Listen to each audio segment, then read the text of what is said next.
United. Let's have a look at the Richmond players stretching, or are they? So they're stretching. Well, that looks like a hip flexor to me, but we know that tomorrow night now there is going to be a statement made on behalf of the Richmond and Collingwood football clubs. My understanding, Ed, is that both teams at this stage are planning on warming up in black T-shirts and in doing so making a statement saying that Black Lives Matter.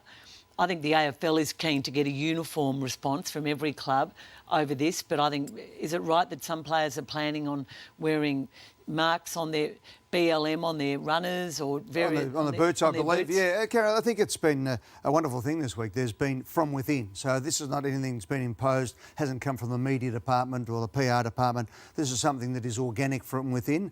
We're going to speak to Mark Blitzars from Geelong and Jonathan Patton a little bit later in the show. We'll ask them about their situation.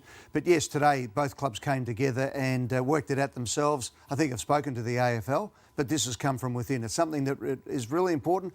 And I think if you have such a celebrated moment as tomorrow night when the two teams come together just before the opening bounce and the football world says, we stand against racism, Black Lives Matter, I think that's a pretty good situation. I'm not big on political statements at the football, but I think this is a world situation. This is something from within, and we often have a go at players for not caring or worrying about a boot deal or something else like that.